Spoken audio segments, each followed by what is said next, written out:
Professor BLNX Kiddy Wax was experiencing a truly terrible century. His name, once celebrated as the most brilliant mind on the planet Glenna 4, was now relegated to obscure academic footnotes or, even more humiliatingly, crossword puzzle clues under the category who disproved their own theory. BLNX had hoped that presiding over the intergalactic summit of supremely smug scholars would restore some of his lost prestige. Instead, it resulted in a Jupiter-sized migraine and, far worse, the unexpected involvement of humans.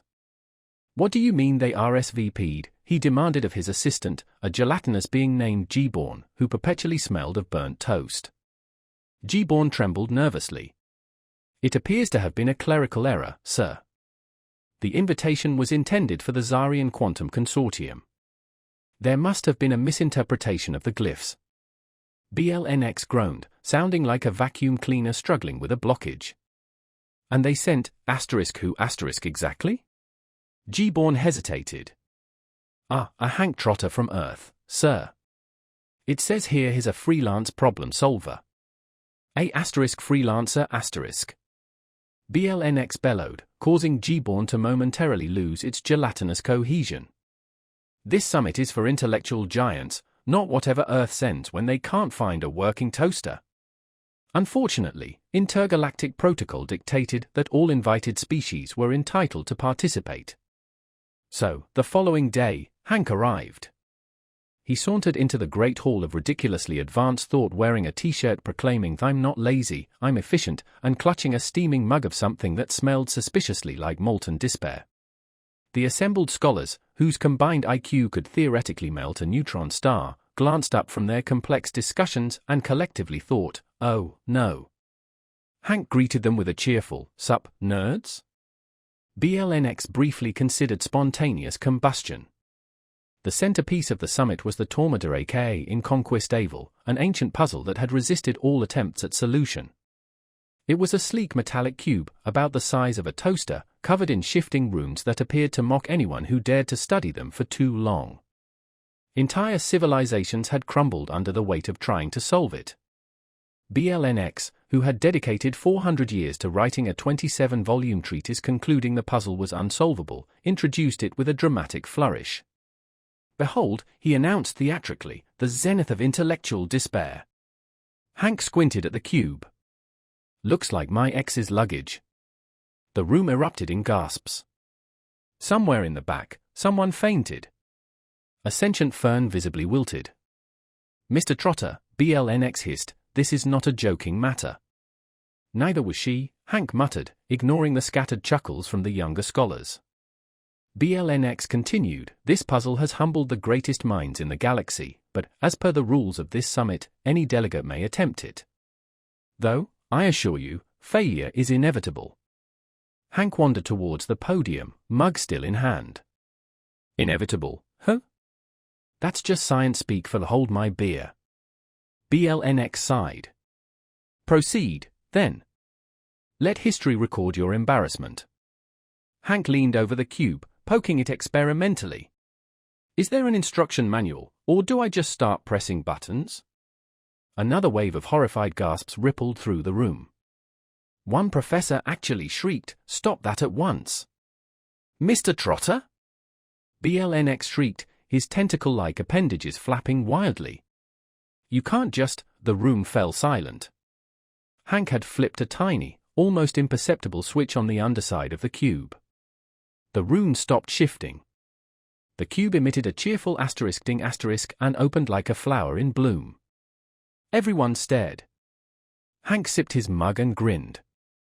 "Who? Guess it was just stuck." The Great Hall of Ridiculously Advanced Thought was now the Great Hall of Stunned Silence. Scholars who had spent lifetimes contemplating the Tormodor aka in Conquest Aval were frozen mid-gasp. A professor with 6 brains appeared to be experiencing a simultaneous aneurysm. BLNX's face, already an unsettling shade of mauve, deepened to a color so intense it could only be described as angry plum. He finally found his voice. "What did you just do?" Hank looked up from the cube's now open interior, which contained nothing more than a small card with the words "Congratulations, you did it," printed in bright, Comic Sans-like glyphs. He flipped it over. The back read, "Don't overthink it." I solved it," Hank said, as if it were the most obvious thing in the galaxy. "Solved it?" BLNX roared. "You flipped a switch?" "Yep," Hank said, tossing the card onto the podium where it spun lazily. "Honestly, I'm kind of disappointed. I thought there'd be treasure inside, or, like, snacks." You simpleton," BLNX sputtered.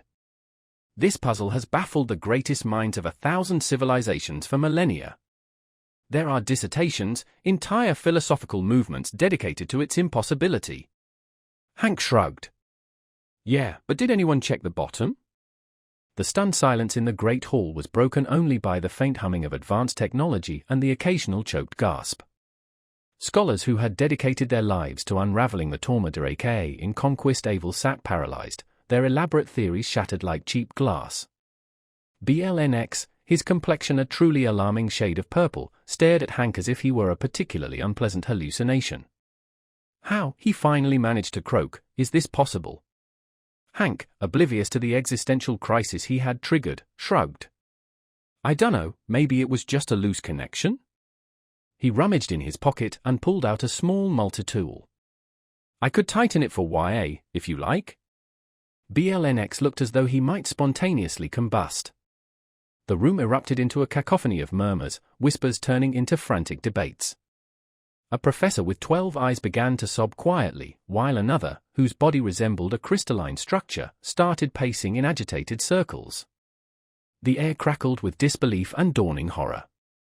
BLNX slammed a tentacle onto the podium, desperately trying to regain control. "Silence," he roared. This cannot be the solution. There must be some underlying principle, some hidden complexity we've overlooked." He gestured wildly at the cube. "Analyze it. Scan it. Dissect it. Find the true meaning." Several scholars scrambled to obey, aiming sophisticated instruments at the now open cube. Others huddled in small groups, arguing in hushed tones.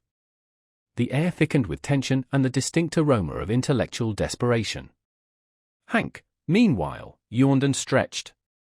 "Look," he said, "if it makes you guys feel any better, I can put it back the way it was.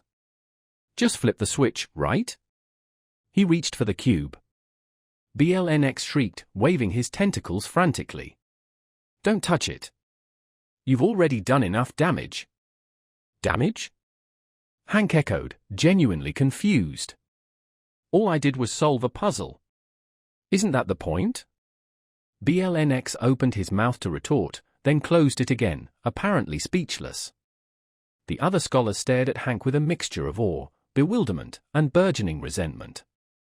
A tall, crystalline being, Professor Vyaru Krang, approached cautiously.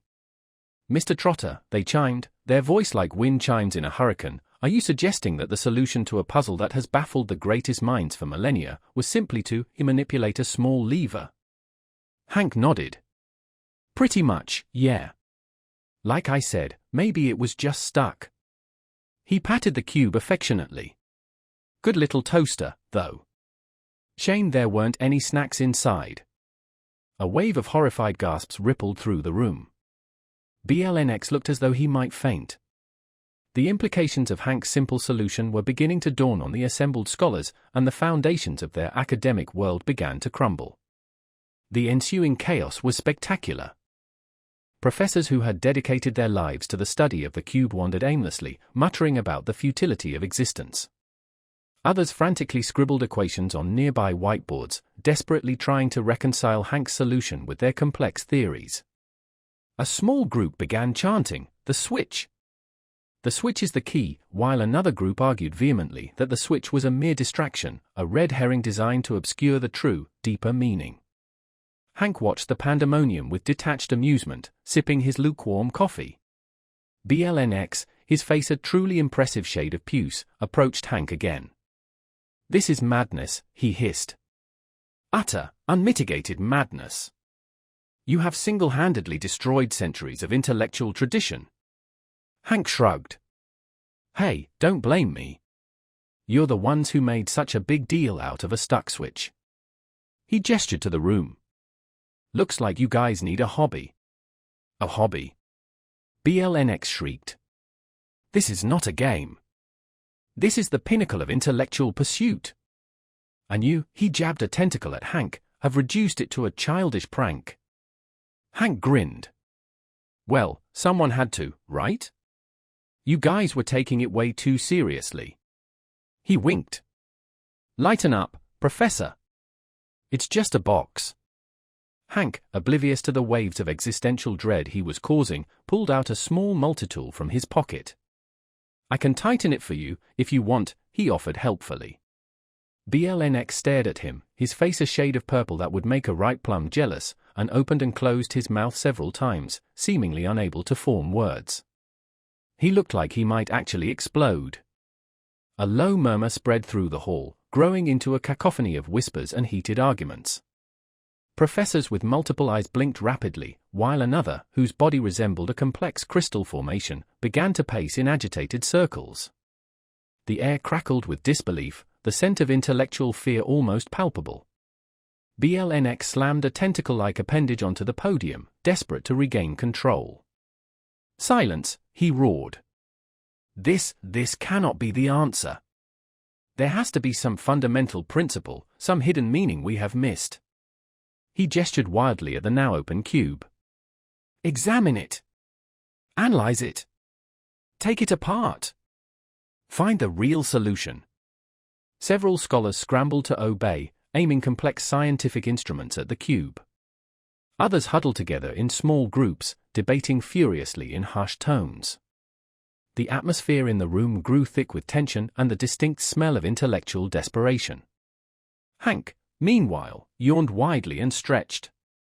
"Look," he said, trying to be helpful. "If it'll make you all feel better, I could close it back up. Just flip the switch back, right?" He reached towards the cube. BLNX shrieked in horror, waving his appendages frantically. "Don't touch it!" BLNX yelled, nearly hysterical. "You've caused enough chaos already." "Chaos?" Hank looked genuinely perplexed.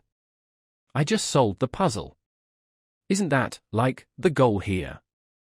BLNX opened his mouth to respond, then closed it again, apparently rendered speechless by Hank's simple logic.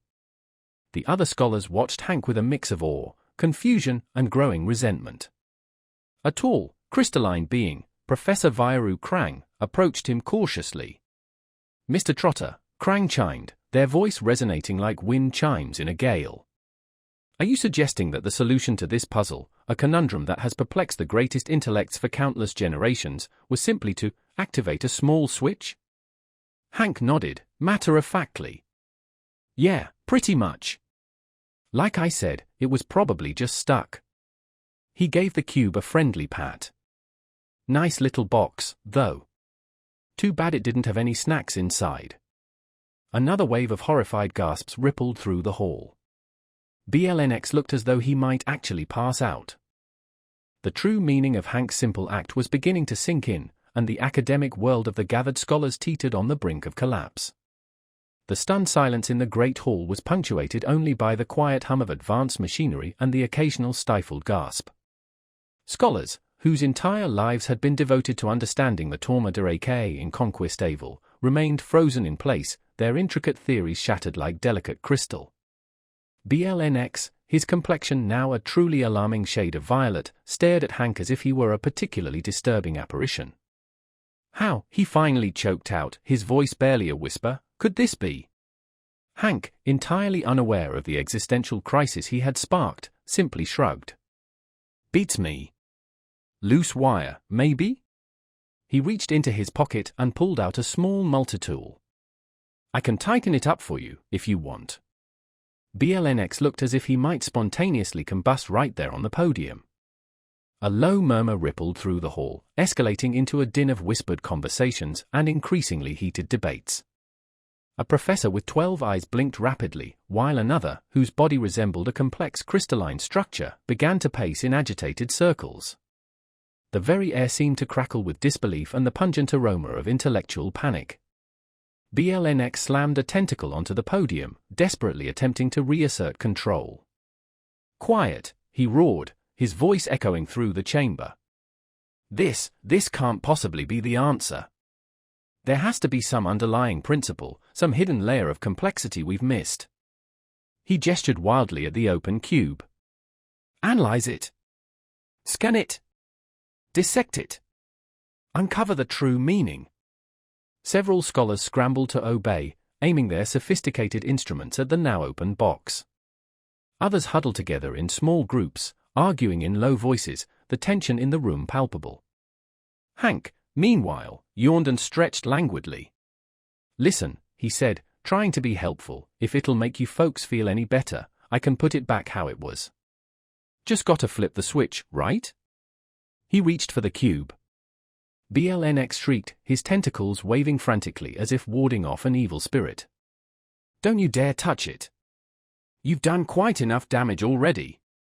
"Damage?" Hank echoed, his brow furrowed in confusion. "I just sold the thing, isn't that what you wanted?" BLNX opened his mouth to retort, then closed it again, apparently struck speechless by Hank's straightforward logic. The other scholars watched Hank with a strange mixture of awe, bewilderment, and a growing sense of resentment. A tall, crystalline being, Professor Vairu Krang, approached him cautiously. "Mr. Trotter," Krang chimed, their voice echoing like wind chimes in a fierce wind, "are you implying that the solution to this enigma, a puzzle that has perplexed the finest minds for eons, was merely to activate a small lever?" Hank nodded simply. "Yeah, more or less. Like I said, probably just a bit stuck." He patted the cube almost fondly. "Nice little box, though. Shame there weren't any treats inside." Another wave of horrified gasps swept through the hall. BLNX swayed slightly, as though he might faint. The true implications of Hank's seemingly mundane action were beginning to sink in, and the academic world of these gathered scholars teetered precariously on the verge of collapse. The pandemonium in the Great Hall continued to escalate. Professors, their elaborate theories now reduced to rubble, wandered aimlessly, muttering about the futility of their life's work. Others frantically scribbled equations on nearby whiteboards, desperately attempting to reconcile Hank's ridiculously simple solution with their complex, multidimensional theories. A small group began chanting, "The switch! The switch holds the secret," while another group argued vehemently that the switch was merely a diversion, a clever ruse designed to conceal the true, deeper meaning hidden within the cube. Hank, meanwhile, watched the unfolding chaos with detached amusement, sipping his lukewarm beverage. BLNX, his face a truly spectacular shade of purplish red, approached Hank once more, his tentacles trembling with barely contained rage. "This is sheer lunacy," he hissed, his voice tight with barely suppressed fury. "Complete and utter madness. You have single-handedly demolished centuries of intellectual pursuit." Hank shrugged indifferently. "Hey, don't look at me. You're the ones who made such a fuss over a little stuck switch." He gestured at the chaotic scene around them. "Seriously, you guys need to find a new hobby." "A hobby?" BLNX shrieked, his voice reaching a near-hysterical pitch. "This is not some frivolous pastime. This is the absolute pinnacle of intellectual endeavor. And you," he jabbed a tentacle accusingly at Hank, "have reduced it to a childish game." Hank just grinned. "Well, somebody had to, right? You were all taking it way too seriously." He winked. "Relax, Professor. It's just a box." The chaos in the Great Hall continued unabated. Scholars, whose lives had been dedicated to unraveling the secrets of the Torma de Aka in Conquistavel, now wandered like lost souls, muttering incoherently about the meaninglessness of existence. Others, clinging desperately to the remnants of their shattered theories, frantically scribbled equations on nearby surfaces, trying desperately to find some hidden complexity that would explain Hank's simple solution. A small but fervent group chanted, "The switch! The switch is the key," while another faction argued that the switch was a mere distraction, a red herring designed to obscure the true, esoteric meaning. Hank, oblivious to the existential crisis he had triggered, continued to observe the unfolding drama with detached amusement, occasionally sipping his now-cold drink. BLNX, his face a truly remarkable shade of purplish blue, approached Hank, his tentacles trembling with barely controlled rage. "This is insanity," he seethed, his voice trembling with suppressed fury. "Utter, unadulterated madness. You have single-handedly destroyed centuries of scholarly tradition." Hank shrugged nonchalantly. "Look, don't blame me. You're the ones who got so worked up over a sticky switch." He gestured towards the scene of intellectual bedlam surrounding them. "Maybe you all need a less stressful hobby." "A hobby?" BLNX shrieked, his voice rising to a near-hysterical pitch. "This is no mere pastime. This is the zenith of intellectual pursuit. And you," he jabbed a tentacle accusingly at Hank, "have reduced it to a childish trick." Hank grinned. "Well, someone had to, didn't they? It looked like you were all about to have a collective meltdown." He winked. "Lighten up, Professor. It's just a box." The pandemonium in the Great Hall showed no signs of abating. Scholars, whose life's work had been dedicated to unraveling the tourma de requiem in Conquistavel's complexities, now wandered like lost sheep, muttering incoherently about the meaninglessness of existence. Others, desperately clinging to the remnants of their shattered theories, frantically scribbled equations on any available surface, attempting to reconcile Hank's absurdly simple solution with their complex, multidimensional models. A small but devoted group continued to chant, "The switch!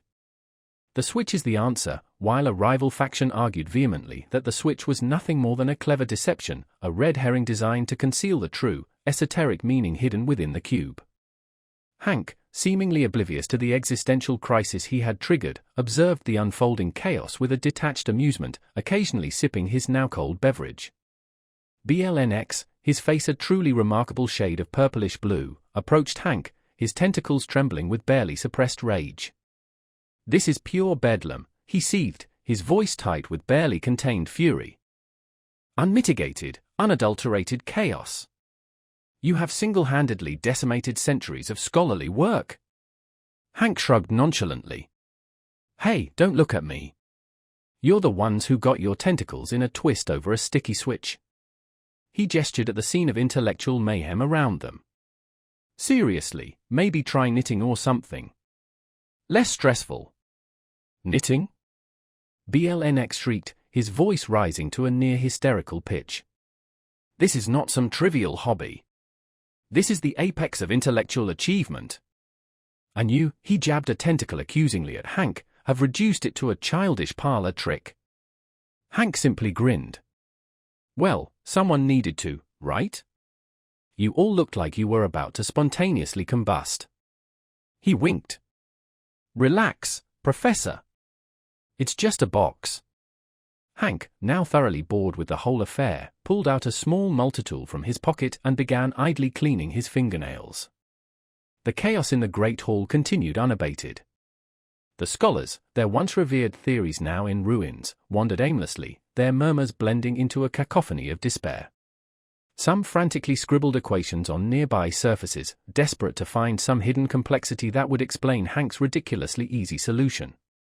A small group continued their fervent chant, "The switch! The switch unlocks the secrets," while others argued fiercely that the switch was merely a diversion, a carefully placed trap designed to obscure the cube's true, arcane meaning. Hank, meanwhile, observed the unfolding drama with an air of detached amusement, casually sipping his now lukewarm drink.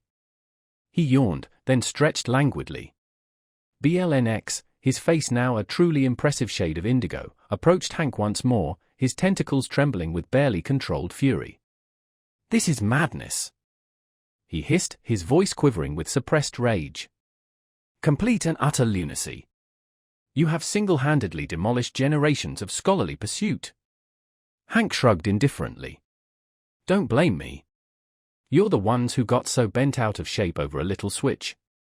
He gestured towards the scene of intellectual pandemonium surrounding them. "Seriously, take up bird watching. It's relaxing." "Bird watching?"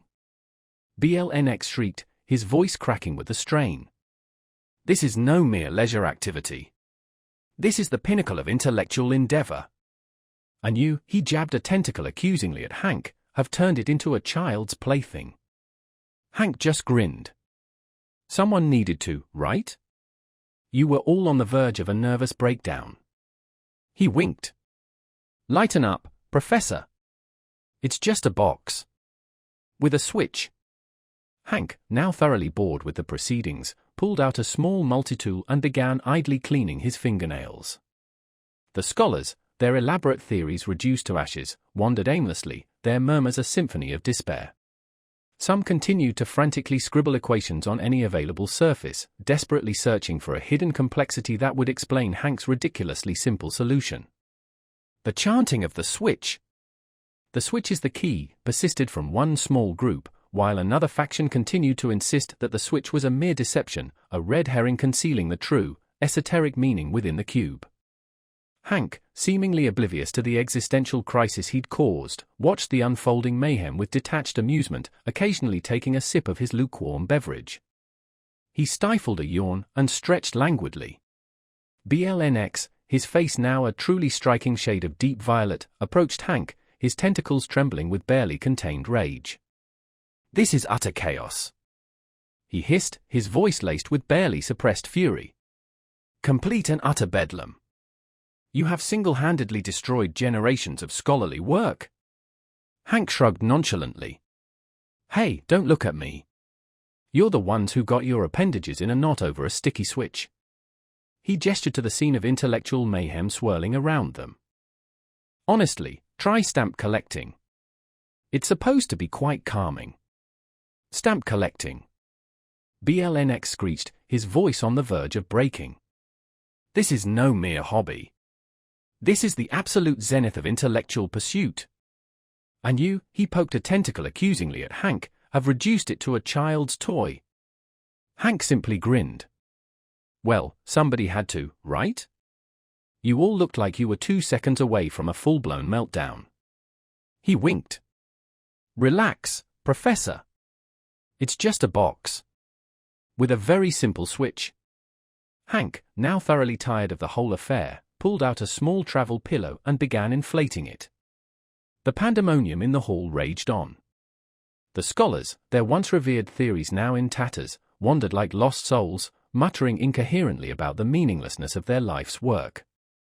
Others, still clinging to the shattered fragments of their complex, multidimensional models, frantically scribbled equations on any available surface, desperately attempting to find some correlation between Hank's simple solution and their now defunct theories.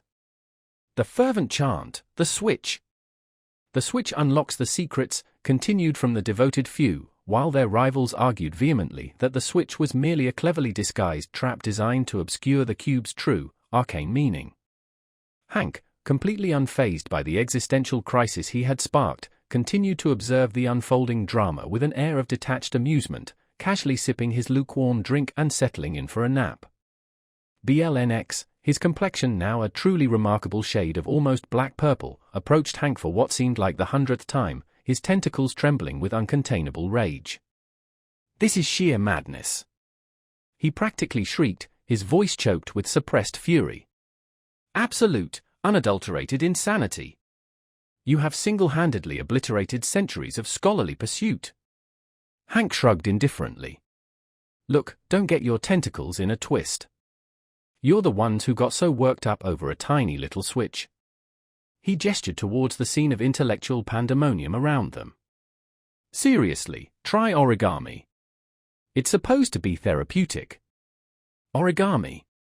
BLNX practically roared, his voice cracking under the strain. "This is not some trivial pastime. This is the ultimate pinnacle of intellectual achievement. And you," he jabbed a tentacle at Hank with such force that it quivered, "have reduced it to a children's game." Hank just grinned, unperturbed. "Well, it needed to be done, right? You were all about to lose your collective minds." He winked and then, settling back against the wall with his travel pillow, closed his eyes. "Lighten up, Professor. It's just a box, with a switch. Now, if you'll excuse me, I need a nap." And with that, Hank Trotter, the freelance problem solver from Earth, drifted off to sleep, leaving the greatest minds in the galaxy to grapple with the devastating simplicity of a flipped switch.